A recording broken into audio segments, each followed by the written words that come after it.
Olá, meus amigos, tudo bem? Nosso Chega Mais Perto de hoje é diretamente de Milão, aqui na Itália, numa região bastante importante historicamente falando, e aqui bem pertinho de mim está a igreja principal aqui de Milão. Esse é o vídeo 2, para dar sequência ao tema do vídeo anterior.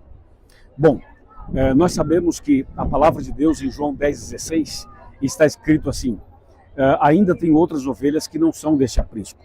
A mim me convém conduzi-las, elas ouvirão a minha voz, então haverá um rebanho e um pastor. Eu tenho certeza absoluta que essa é uma verdade que nós todos precisamos meditar e precisamos também espalhar pelo mundo inteiro. Quando Jesus Cristo esteve aqui na Terra, havia o judaísmo, e Jesus era judeu, como todos nós sabemos. Porém, com o passar do tempo, o povo de Israel rejeitou a Cristo. Israel como nação rejeitou o Messias. Então Jesus foi rejeitado pelo seu povo. E Cristo, então, ao morrer na cruz, ele implantou o cristianismo. O cristianismo passaria por 7 fases, conforme está em Apocalipse capítulo 1, capítulo 2 e capítulo 3. A primeira fase é a fase de Éfeso, a segunda, Esmirna, a terceira, Pérgamo, a quarta, Tiatira, a quinta, Sardes, a sexta, Filadélfia e a sétima, Laodiceia. A primeira etapa, chamada Éfeso, vai do ano 31 até o ano 100. Depois a segunda etapa, do ano 100 ao ano 313. E aí agora é importante que a gente pare um pouco para analisar.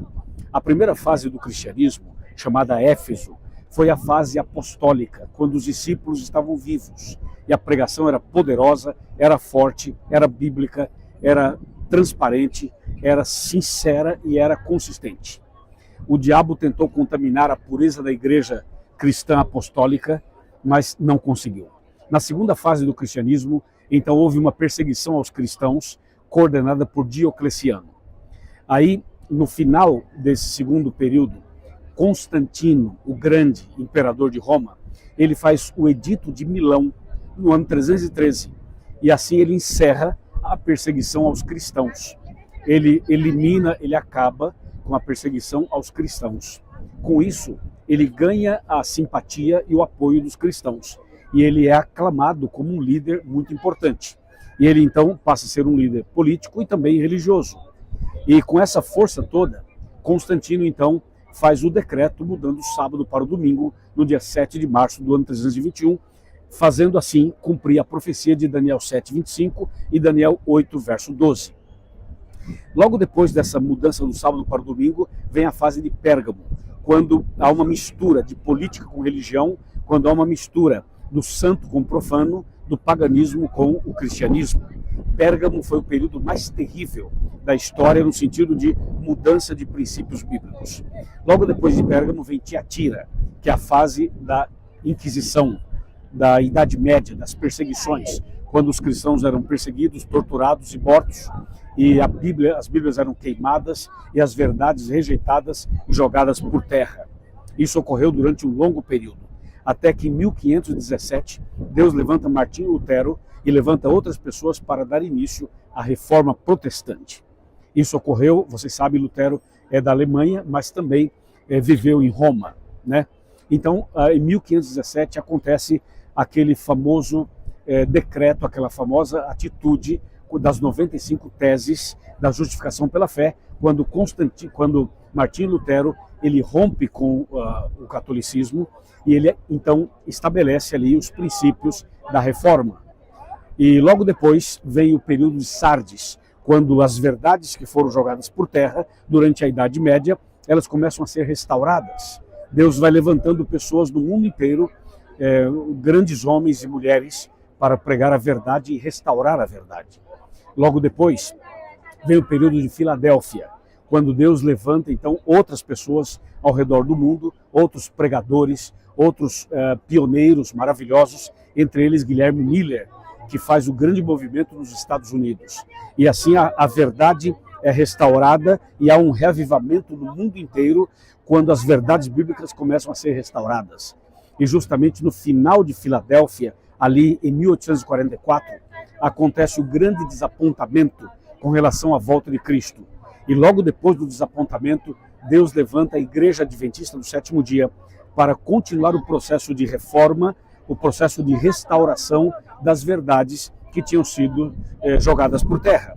E assim, até hoje, nós continuamos pregando a palavra de Deus, as verdades bíblicas, restaurando as verdades e mostrando o caminho certo da salvação para as pessoas. Então veja, tudo isso faz parte de uma história e também da profecia.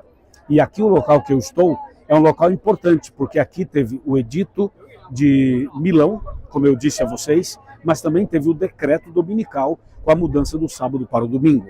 Então este é um lugar que tem essa importância histórica e profética. Hoje, Milão é a capital da moda. Você anda pelas ruas, as pessoas realmente estão focadas na moda e muitas coisas assim, mas também na religião, também na tradição, também nessas histórias todas que eu acabei de contar para vocês. O que eu tenho no meu coração, baseado na Bíblia, é que Deus vai derramar o Espírito Santo sobre Milão, sobre a Itália, sobre o Brasil, sobre o mundo inteiro, para que haja um reavivamento e uma reforma completa, e para que haja um despertar como nunca na história. Deus prometeu derramar a chuva serôdia, conforme está em Zacarias 10, verso 1, Apocalipse 18, verso 1, Lucas 24, 49, Deus vai derramar a chuva do Espírito Santo e vai haver um reavivamento mundial e milhares de pessoas se converterão num dia. E você sabe que aqui, nessas pessoas passando aqui perto, Deus tem planos para elas, Deus tem desejo de salvá-las, não somente aqui em Milão, aqui na Itália, mas no mundo inteiro.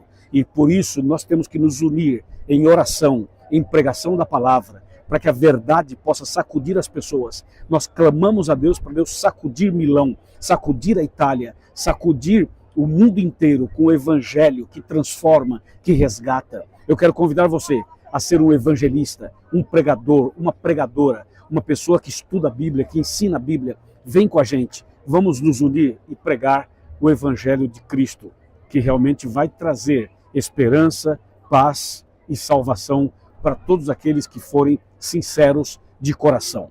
Aqui, direto de Milão, na Itália, onde muita coisa importante aconteceu, como eu contei para vocês, é aqui, desse lugar, que eu estou orando e clamando e realizando uma série de evangelismo para que mais pessoas conheçam a Jesus e as verdades bíblicas proféticas, para que elas sejam impactadas, transformadas e salvas. Eu vou sair agora um pouquinho da câmera para você dar uma olhada na igreja aqui atrás e nas pessoas passando aqui atrás.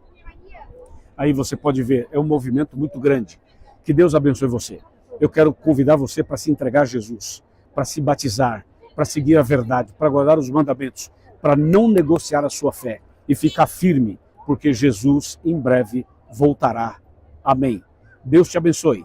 Direto de Milão, na Itália, um Chega Mais Perto especial para você. Amém.